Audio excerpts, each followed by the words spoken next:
Hi, my name is Lindsay Stevens. Hi, my name is Bruce Stevens from Stevens Real Estate. One word to describe myself, I would have to say charismatic. My word would be driven. One word to describe us together would be complete. Oh, and fun. AF. That's 2 words. One word to describe the Stevens team would be family. I would say 2 words, cutting edge. Ooh. How has growing the Stevens Real Estate team impacted your business?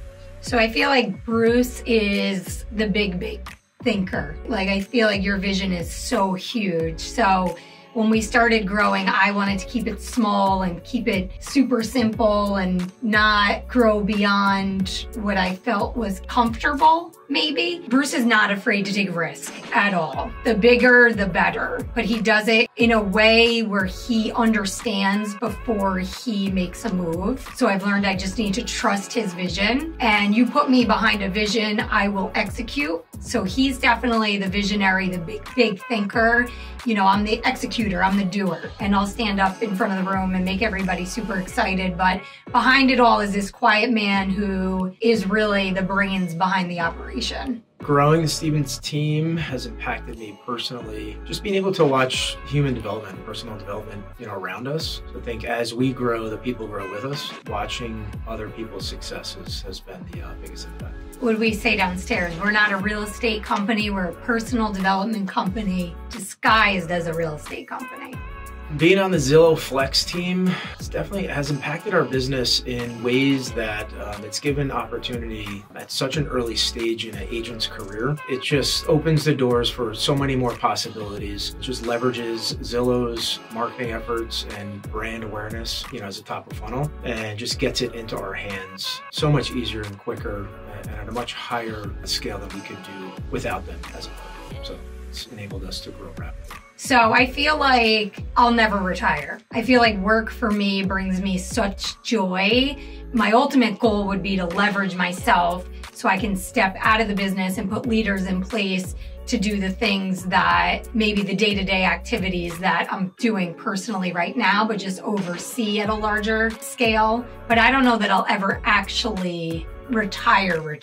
I would go on the same sentiment. I don't know. I have a specific year I would actually like to retire, but I would say within the next 5 to 10 years, definitely have that scalability in place where we could actually step out of the business and the business run itself without us there. I feel like that is the true indicator of a business, right? When the leader can step out of the business and the business will seamlessly run without the leader because you've actually put other leaders in place to lead the team at that point. My why not is I worked for a Fortune 500 company, many of them actually, and realized how disposable you were, especially during a downturn. I got licensed in 2009. I saw hundreds of employees that get escorted out of the building. And I realized that the only person I wanted to be responsible for was myself, and my future success would be dependent on the action that I would take personally. And that's what led me into entrepreneurship. So that's my why not. So my why not is pretty easy. It's why not? If you can have that motto of anything is accomplishable, if you put your mind to it, why not, right? Just take a chance. Go outside the box, do whatever it is you want to do that makes you happy. I think this business and career has just given us the flexibility to do that. So why not? Just take the chance, just do it.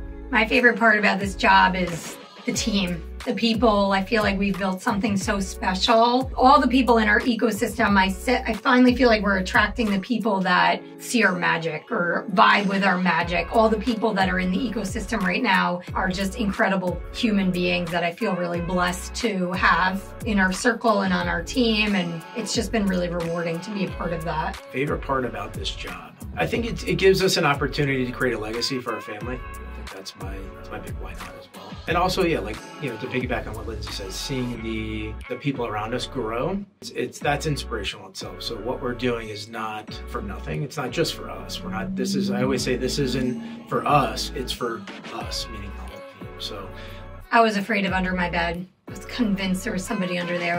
I would run as fast as I could and leap to get in my bed every night. Sweet. There wasn't too many things I was afraid of as a child. I was a pretty daredevil-y kid. I used to catch snakes, jump my dirt bike, get hurt. Do backflips on his snowboard. Yeah, I would always push myself. He has no fear.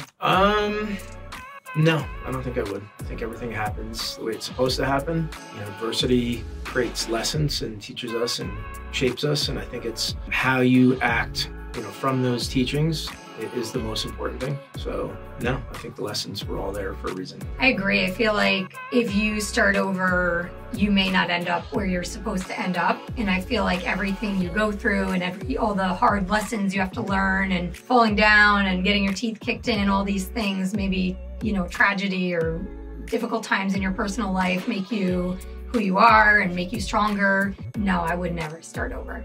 Something I have overcome. I mean, a lot, right? I feel like running a business, starting a business, all these things are really difficult. So we've overcome a lot of challenges, a lot of disappointment, a lot of failure, a lot of loss in the growth of the company, overcome pain in our personal lives and loss of people we love. Bruce has helped me overcome too, this fear maybe I have or idea that I need to care what people think. So I feel like you've helped me overcome that a lot. Something he's really good at is not ever caring what anybody thinks. Yeah, true. Something I've overcome.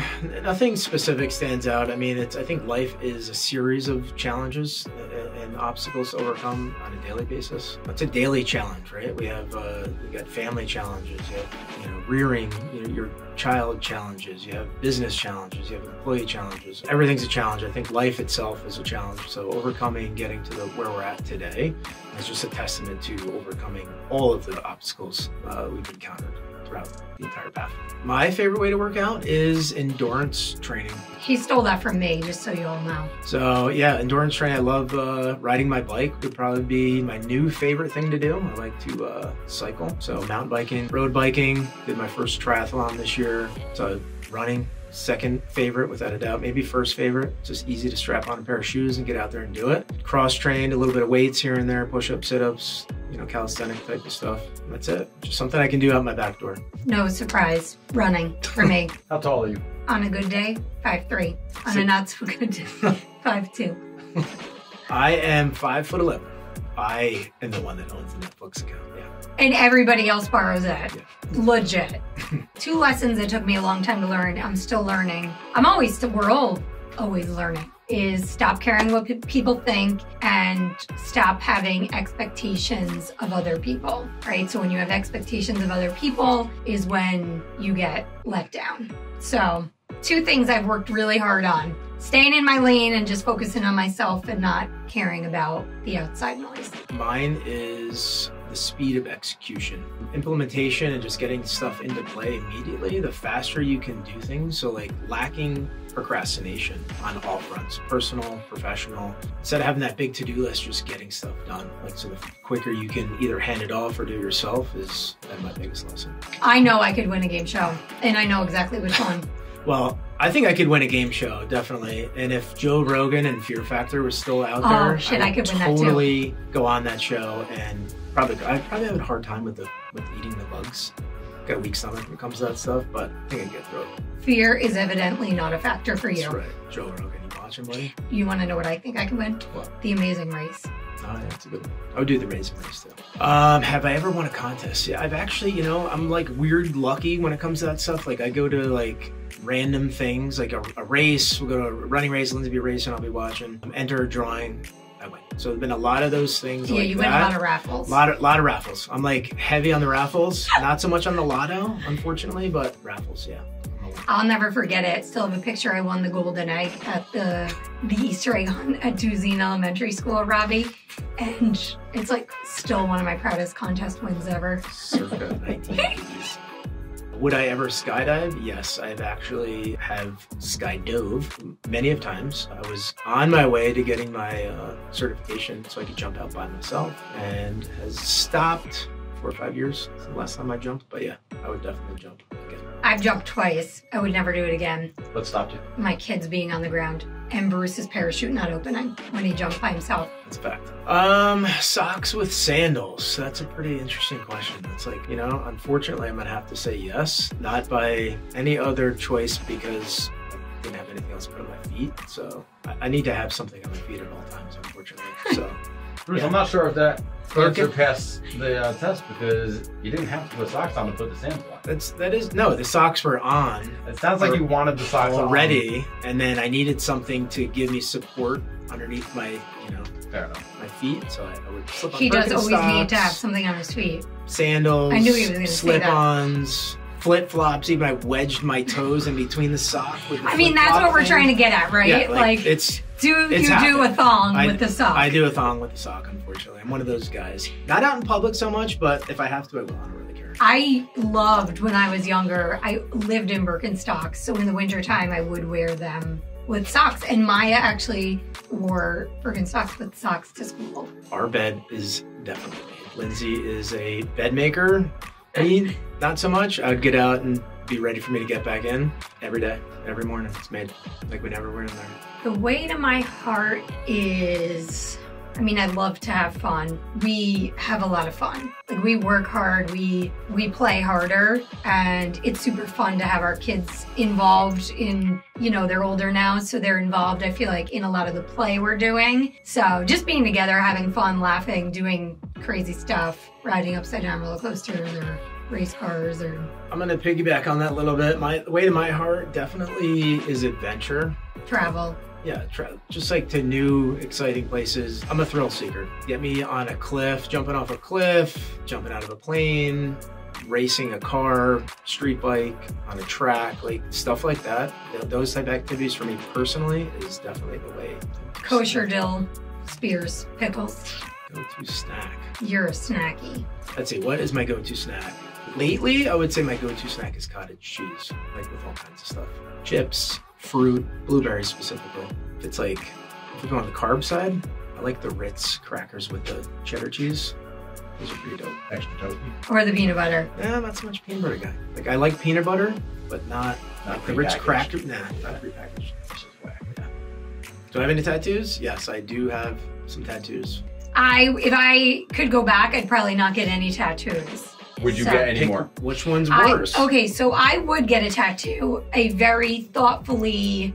You didn't answer the question. Okay, the one on my wrist is the worst. It's a matching tattoo with Ashley, but she, what's it called when you go over it? On a cover. Oh yeah, she did a cover up. I still have mine. It is an infinity sign, which is kind of cool. Yeah, it's an infinity sign. So it's not the worst tattoo, but the guy who did it was the worst tattoo artist. Non-gang related? Non-gang related. And yes, I would totally get a tattoo. Maybe one day my kids will get a matching tattoo with me. I would get the tattoo that your mom had on her foot. I love that tattoo. Yeah, I would. But I would think about it and make sure it was beautifully done. I'm definitely in the market for some more ink. So if anyone watching, hit me up. Oh my God. Happy to display it on my sleeve. A stranger I still think about is Bojangle. If you're local, you know who he Mayor. is. Yeah. Which was like, there was a rumor, right? That he was like a multimillionaire. What is a stranger I still think about? I don't have any strangers. I mean, going off of what Lindsay said, I picked up a hitchhiker once in Colorado and drove him back to our house. He was going to the Front Range to get his mail, and he wound up having a sleepover. Bought a couple bottles of Crown Royale. He made a blanket from all the bags that the Crown Royale came in, so think about that guy. My favorite Disney character. Well, back in the day, it was Donald Duck, you know, when I was a kid. I did like Mickey Mouse when he was like in the, he was dressed up in like a witch's costume or something like that. I don't know if you guys remember that. But it's back in the day. We're talking decades ago. To date? Yeah, I don't know. Just let's stick with Donald Duck. We're not going to go to like, you That's know. a hard Donald Duck. I'm not going to, you know, Lion King or any. That is mine. I Little love Mustafa. The Lion King. Love it. Mustafa. Say it again. Ooh.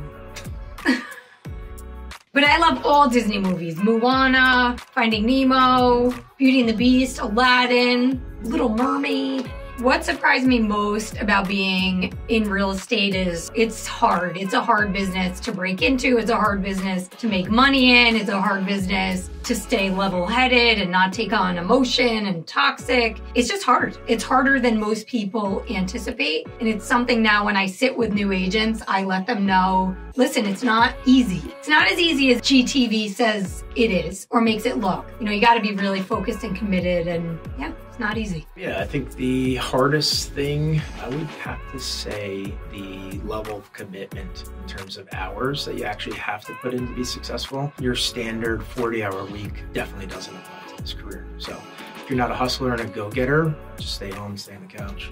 It's true. 100-hour plus week commitment, I would think, to be successful in the beginning. Well, these days, I am an early riser.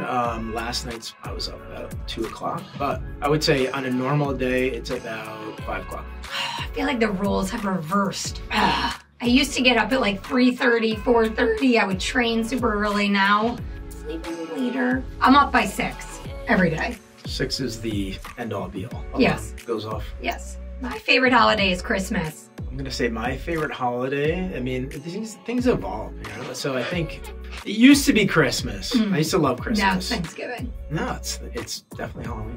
I think Halloween is... Bruce loves Halloween. He goes big. We go hard on Halloween. All about the costume, dressing up, little office party. But as a kid, Christmas all day. Favorite thing to do? Well, I love to work, right? I love to work, but I also love to run. I love to be with my kids. I love to travel. And my favorite thing to drink is probably coffee. Used to be dirty martinis. Took a little break from those, and lots of espresso these days. Caffeine, the more the better. Favorite thing to drink and favorite thing to do would be, I mean, there's so many categories, I guess, right? Favorite thing to do in terms of like activity-wise, lately I've been finding like some solitude in riding my bike, because I'm out there for a good hour and a half, 2 hours by myself. So I get some serious downtime. There's nothing else going on other than your thoughts, right? So you can work through a lot of things on there, listen to some cool podcasts, and you're working out at the same time and really push your body. So lately that's been my favorite thing to do. If we get into activities, just like, you know, snowboarding would be like probably #1 activity in that respect. We go to a beach, I'm gonna surf, like, so. Favorite thing to drink, or non-alcoholic, I would say water. I drink a lot of water, or at least a gallon a day. And if we're going alcoholic, I would have to say an IPA, and specifically a hazy IPA, which is in this area, it's called that NIPA, is an IPA, or get into the DIPAs, is the double IPAs, is my new favorite. I always tell everybody, all money's green. Doesn't matter where it's coming from, who's giving it to you, it's all green. Everybody's equal when it comes to the color of money. The color of money for me, if you could put a color on time, how much of that color time are you gonna trade for it? So, I don't know, what is that, clear? The advice I'd give an agent on their first day, lean in, you know, let people help you, ask for help, shadow. Oh my God, invaluable. Shadow people around. I think the best thing I ever did in my whole life was work for free. Taught me everything I know about business and entrepreneurship and persistence. So shadow, show up as much as possible, and lean in to the team. Agent showing up on the first day, I would say buckle up. Yeah, that's a phrase that we use around here. Like if we're about to tell someone something they may not want to hear. There's a lot of moving parts, a lot of things as a new agent coming on to a team. But like Lindsay said, leaning into, like, I didn't have a team support or structure and or a broker that leaned into us. So having a team and that support system around you, I would just say lean into that, because it's invaluable. You got mentors and people around you doing things at a much higher level, and the amount of resources you have around you. So just buckle up, get ready for all this information, the facts, the processes, the systems, and just figure it all out. My song, if I walked into a room, would be Salt and Pepper Shoot. Oh, okay. Here I go, here I go, here I go again. Yours would definitely be like heavy metal, something ridiculous. If we want to go heavy metal, I would say like an old school Pantera, Respect. That's a good one. Well, without work, there is no play, right? So I'd say work. Work. Love. Love. Love wins everything, right? I think it's one of these things that changed. I think I used to be an extrovert growing up, more introverted now for sure. People are always surprised when I say I'm an introvert. I'm extroverted here in the team setting, but Bruce knows there's nothing I like to do better than cancel plans. Not have to do anything social. Yes. You're an extrovert on purpose. Yeah, by design. But I really like to go home and be by myself. I'm a hunter all day. I am definitely a hunter. What advice would I give to a previous boss? I would say it's not all about you. You can't be selfish in this life. What advice would I give a previous boss? I think a lot of them fail at proper leadership, right? I think that's where a lot of bosses don't learn and grow, is in being good leaders. I think that's invaluable. It's a lot of what we've done personal development wise, is just how to become better leaders so we can be better bosses too. But my prior boss, Steve Feuerstein, where I said I worked for free, literally taught me everything I know about anything. It's my first job out of college. Best Palatino linotype, font size 10.